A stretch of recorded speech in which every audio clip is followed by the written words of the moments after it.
In 1940, the Ministry of Food issued a pamphlet that terrified grocery manufacturers. It told every British housewife exactly how to feed her family for 6 months without setting foot in a single shop. They called it wartime necessity.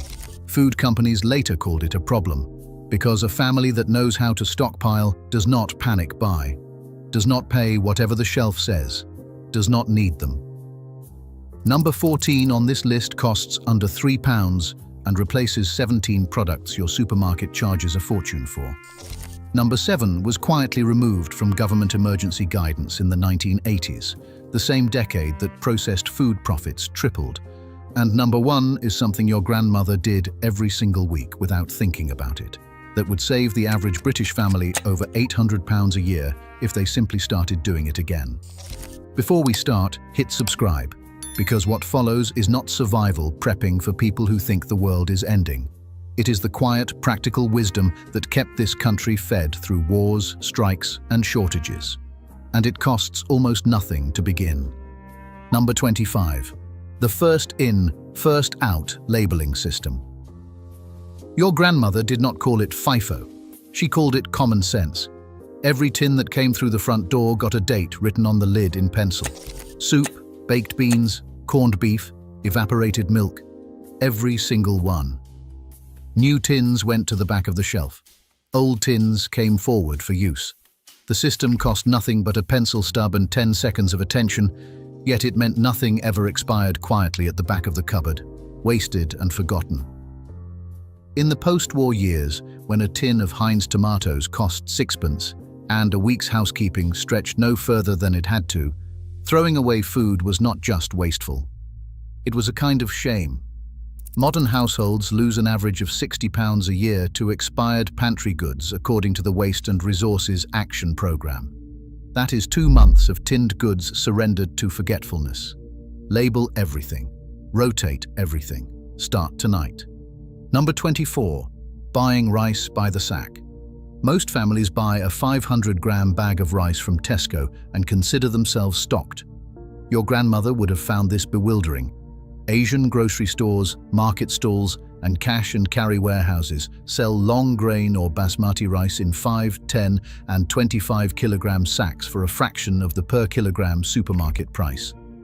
A 25-kilo sack costs roughly £20. The same weight in supermarket bags costs upwards of £50. Decanted into sealed buckets or airtight containers, rice stored in a cool, dark place keeps for 3 to 5 years without degradation. A single sack provides enough carbohydrate to anchor 2 meals a day for a family of 4 for nearly 2 months. Rice is not exciting. That is precisely the point. It is the silent foundation of every working emergency pantry, and the households that understand this spend a fraction of what others spend when the shelves run thin. Number 23. The 7-pulse rotation.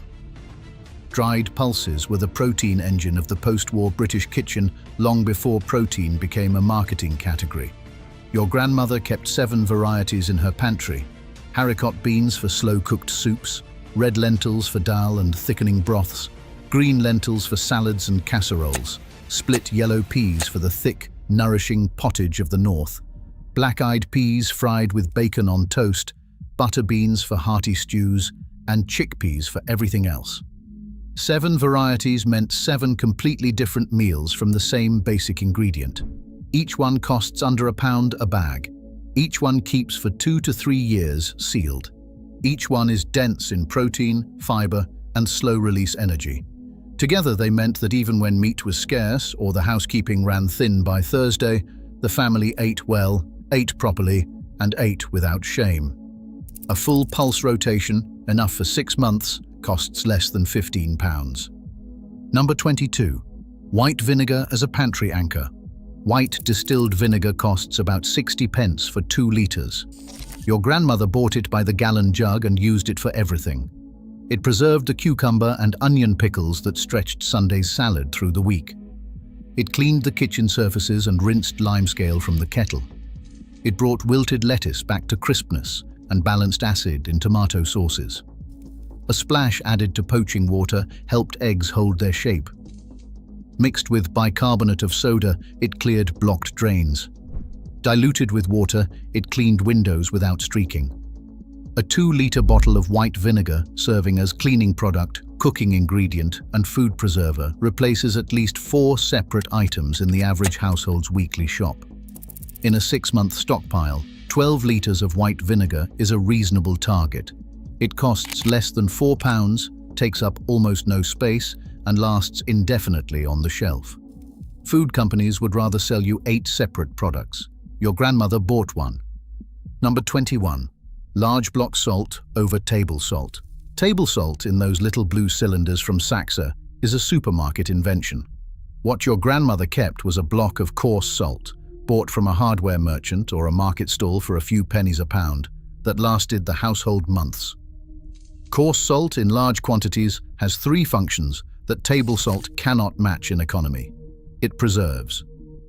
A dry salt cure applied to meat, fish, or vegetables draws out moisture and prevents bacterial growth for weeks without refrigeration. It seasons. A pinch of coarse salt ground between the fingers releases flavor more effectively than a fine milled version shaken from a cylinder. And it stores. A 5-kilogram bag of coarse cooking salt costs under £3, keeps indefinitely sealed from moisture, and sits at the foundation of any serious pantry. Salt is not a luxury.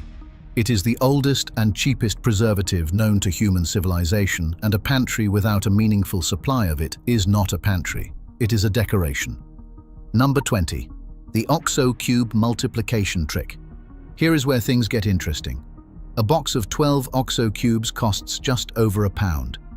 Your grandmother treated each one not as a flavoring, but as a meal multiplier. Half a cube crumbled into a thin soup of hot water, boiled potato, and whatever vegetable the garden offered created something that tasted like it had been simmered for hours. A whole cube dissolved in a pint of boiling water became the braising liquid for cheap cuts that turned tender over 3 hours in a low oven. Mixed into mashed potato, it added savory depth that made plain carbohydrates taste like a proper meal. A box of 12 cubes properly rationed across a month represents 12 separate flavor enhancements for £1. For the emergency pantry, stock 6 boxes at minimum. They weigh almost nothing, take up almost no space, and transform cheap staples into food people will actually want to eat. That matters enormously when everything else has gone sideways. Number 19. Full fat dried milk powder. Fresh milk is a luxury the emergency pantry cannot reliably maintain.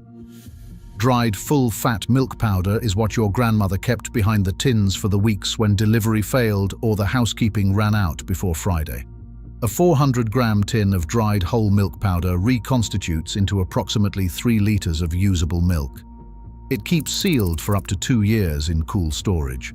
It works in baking, in custard, in tea, in porridge, in white sauce, and in any recipe requiring dairy. The flavor, particularly in cooked dishes, is indistinguishable from fresh. For a 6-month supply, 4 or 5 large tins of dried milk represent a tiny investment of perhaps £8 that replaces months of fresh dairy dependency. During the miners' strikes of the 1970s and 1980s, the households that kept dried milk on the shelf were the ones whose children still got warm drinks in the morning.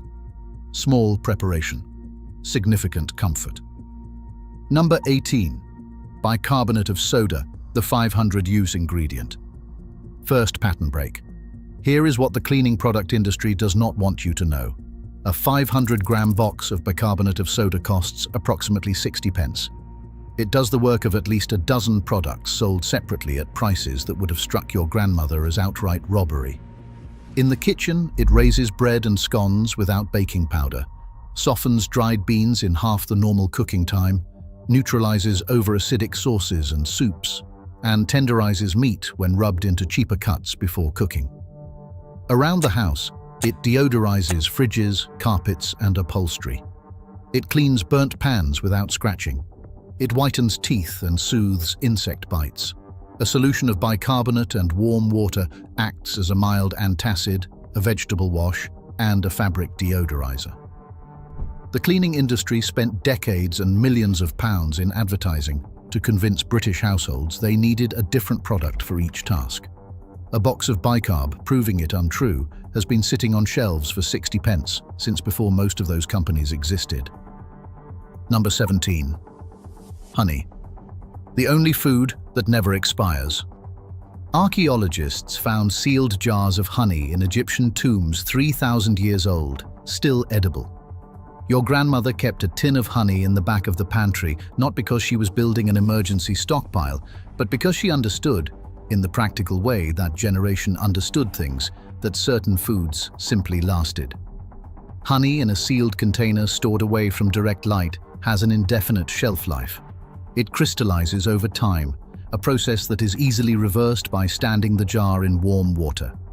It serves as a sweetener, a preservative applied to the surface of fruits and meats to slow spoilage, a wound dressing with antimicrobial properties recognized by modern medicine, a sore throat remedy, and a baking ingredient that keeps cakes moist for days longer than sugar.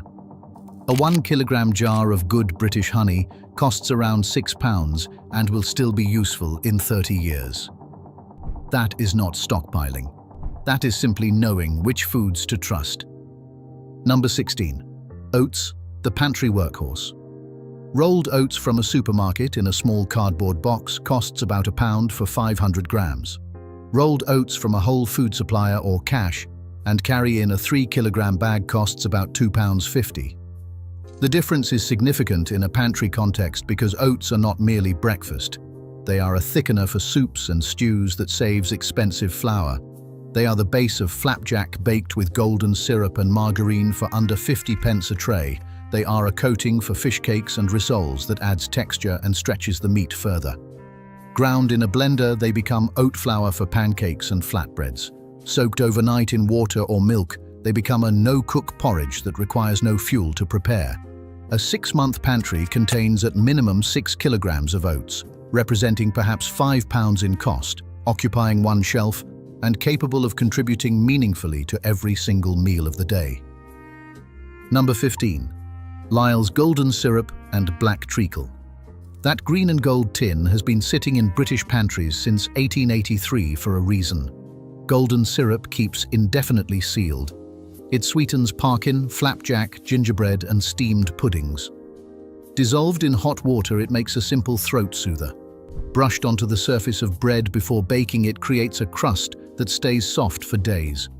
Mixed with mustard, it becomes a glaze for baked gammon that costs pennies. Black treacle, its darker, more bitter sibling, adds depth to Christmas cake, gingerbread, and slow-cooked baked beans in a way that supermarket golden syrup cannot replicate. Together, the two tins represent a baking capability that produces puddings, cakes, and preserved foods from scratch for months.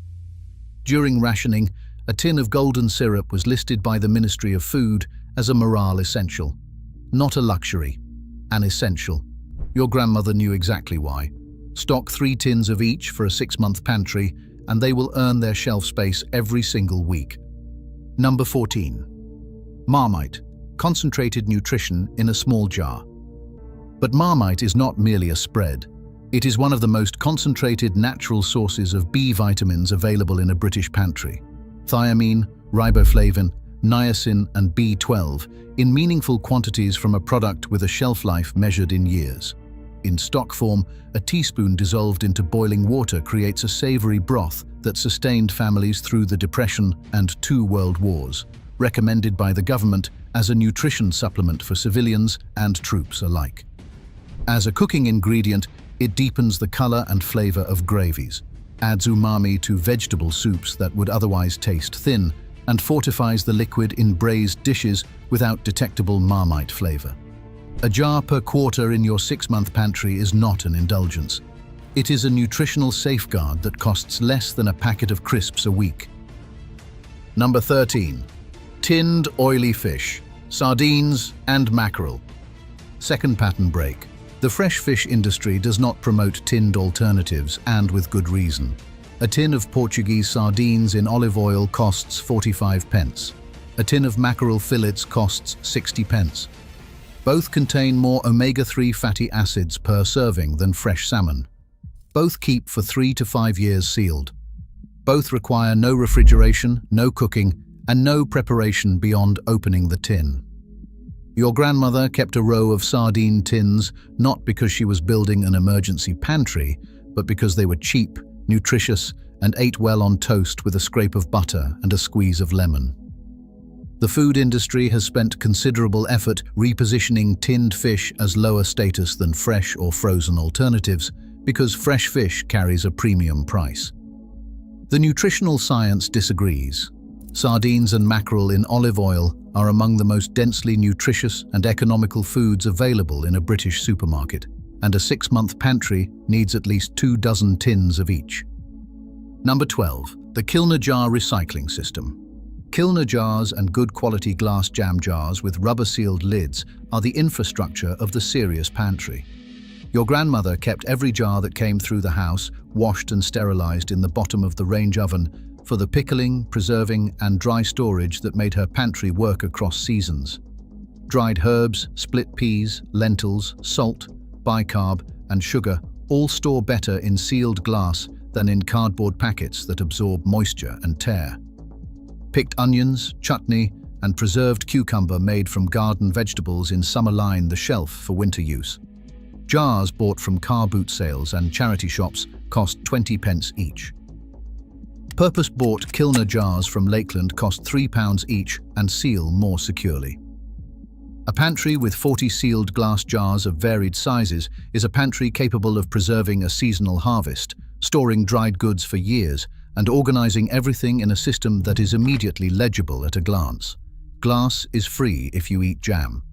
Start collecting tonight. Number 11. Flour storage, the freezer method. Plain white flour bought in large bags from a cash and carry or Asian grocery store costs roughly half what Tesco charges per kilogram. The problem is weevils. A bag of flour left in a warm kitchen cupboard can develop flour mites or weevil larvae within weeks, especially in summer.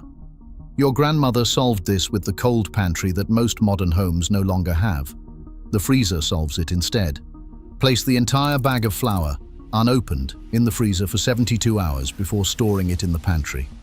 The cold kills any eggs that may be present in the flour before they can hatch. Decanted into a sealed container afterwards, flour stored this way in a cool, dry place remains usable for 12 months and longer. A 10-kilogram bag of plain flour treated this way costs under £4 from a cash and carry and represents enough flour to bake bread, thicken sauces, make pastry, and produce biscuits and cakes for 6 months of regular cooking. That is £4 for 6 months of flour. Your grandmother would have considered this unremarkable. Number 10. Apple cider vinegar, the preservation workhorse. White vinegar appeared at number 22 for its cleaning and flavoring versatility. Apple cider vinegar earns a separate entry because it does something white vinegar does not. It preserves soft fruits and vegetables in a way that creates a product worth eating rather than merely worth keeping. Your grandmother's spiced apple chutney, her green tomato relish, and her piccalilli all used vinegar as the preservation medium, extending the life of seasonal produce by months without refrigeration.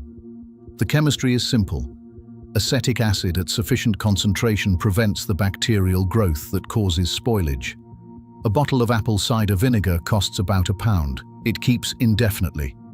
Combined with sugar and salt in the right proportions, it becomes a pickling brine that turns October's glut of green tomatoes, windfall apples, and runner beans into a 6-month supply of condiments and relishes that turn plain meals into something to look forward to.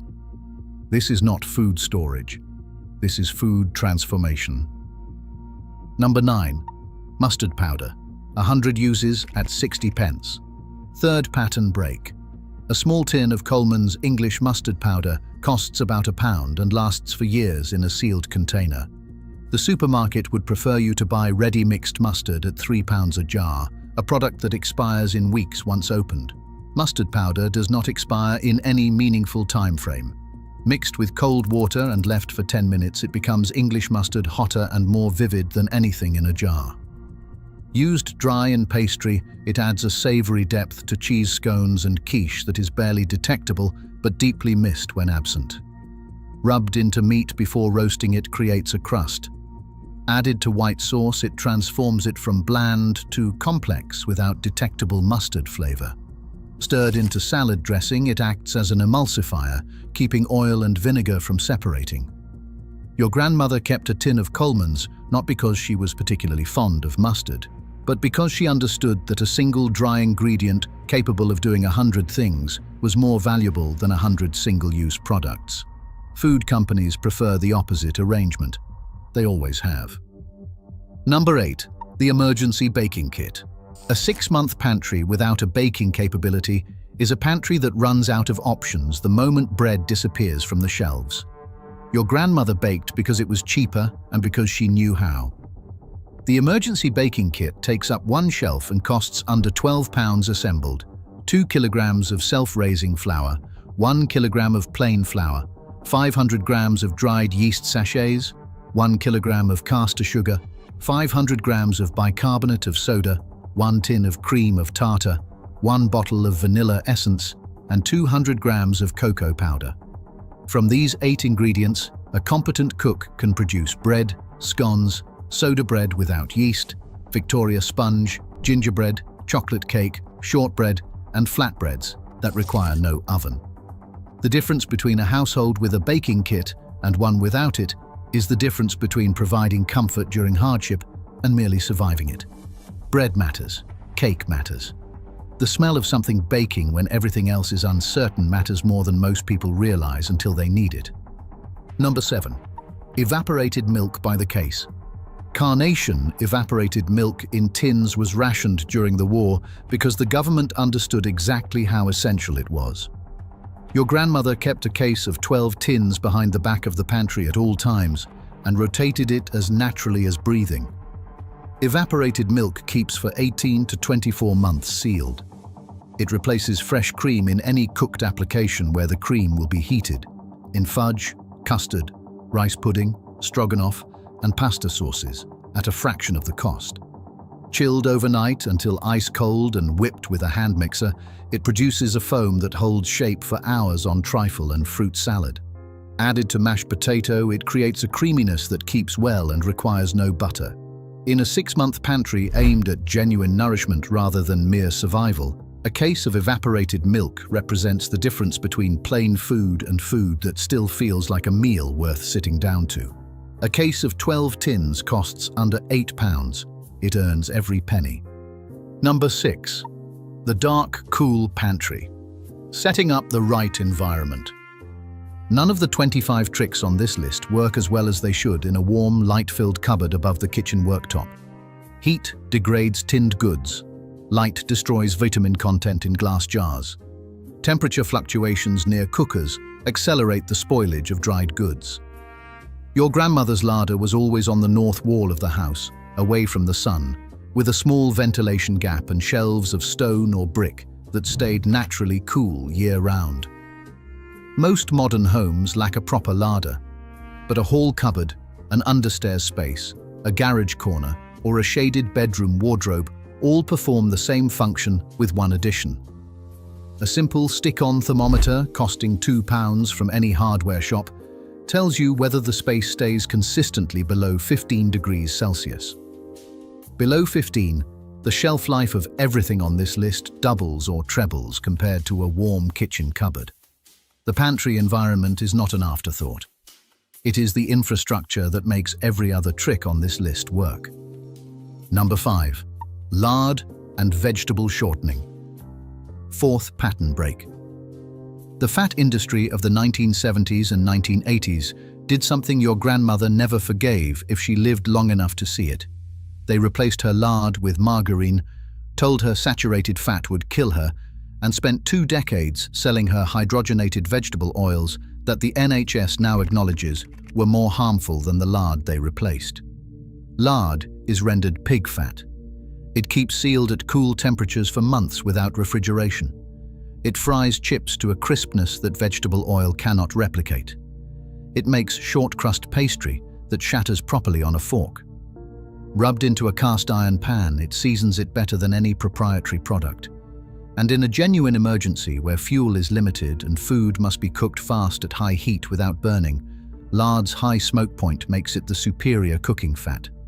A 500-gram block costs about £1.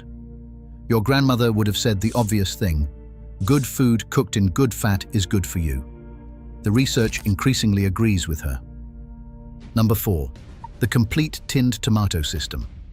Tinned tomatoes are the single most versatile item in the emergency pantry, and most households buy them 1 or 2 tins at a time, at whatever price the supermarket decides to charge that week. Your grandmother, if she was managing a proper household in the post-war years, would have called this approach entirely backwards. Buy tinned tomatoes by the case of 24 when they are on offer at a price below 40 pence a tin. Cases appear regularly at Aldi, Lidl and cash and carry warehouses for under £8. 24 tins of tomatoes becomes the base for pasta sauces, soups, shakshuka, curries, stews, braised dishes and pizza sauce. Each tin stretched with a stock cube and dried herbs feeds 4 people as a soup for under 20 pence. Combined with dried lentils and rice, they become the foundation of a complete and nutritious meal, requiring nothing else from the larder. A pantry with 48 tins of plum tomatoes, which represents less than £16 invested, and 2 cases of shelf space, is a pantry capable of feeding a family through almost anything. Number 3. The seasonal buying calendar. Your grandmother did not buy strawberries in February or asparagus in November, not because she had principles about it, but because the prices in season were affordable and the prices out of season were not. She bought and preserved what was cheapest when it was cheapest, and the pantry reflected that calendar precisely. Apples bought by the box from an orchard in October at 10 pence a pound became apple chutney, dried apple rings, and apple butter that lasted through spring. Runner beans at glut prices in August became pickled beans in Kilner jars for January.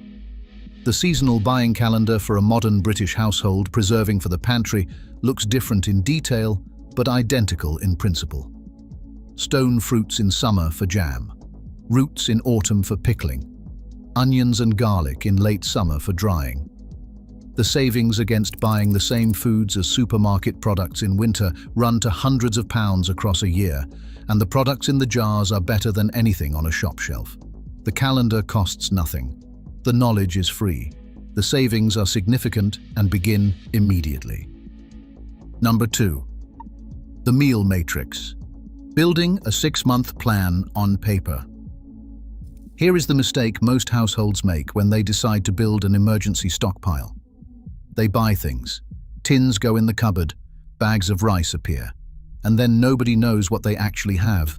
Nothing was bought in the right proportions, and the person who eventually uses the pantry discovers they have 20 tins of baked beans and nothing to eat with them. Your grandmother did not make this mistake because she planned on paper. The meal matrix is a simple document, 1 page, listing 20 meals the household regularly eats, the ingredients each one requires, and the number of times per month each meal appears on the table.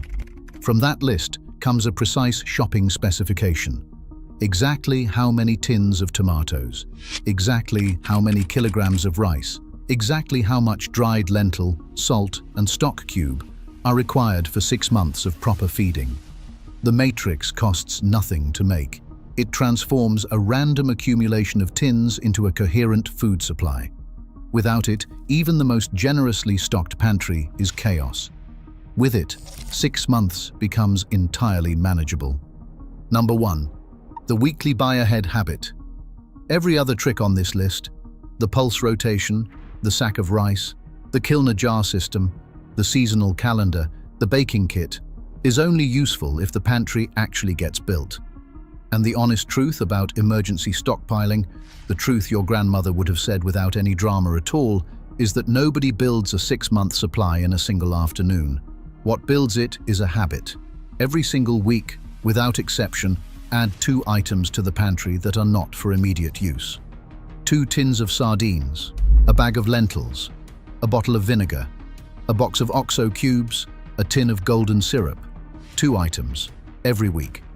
In 6 months, that habit produces 52 additions to the pantry, which, chosen thoughtfully and rotated properly, constitutes a working 6-month food supply assembled for pennies at a time over the course of a normal household shop. Your grandmother called this keeping a proper store. It was not an emergency measure. It was simply what sensible households did.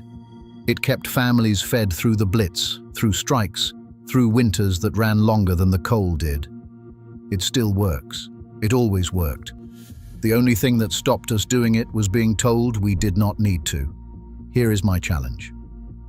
This week, pick 3 tricks from this list and start them tonight. Label every tin in your cupboard with a date. Add 1 extra bag of lentils to the next shop. Find a cool, dark space for a proper pantry corner. 3 things, because the families who are genuinely prepared in this country are not the ones with bunkers and freeze-dried emergency rations. They are the ones with a full, rotating pantry and the knowledge your grandmother carried in her head as a matter of ordinary life. Tell me in the comments which 3 you are starting with. And tell me if your nan had a stockpile trick I have not covered, because I suspect she did. She usually did.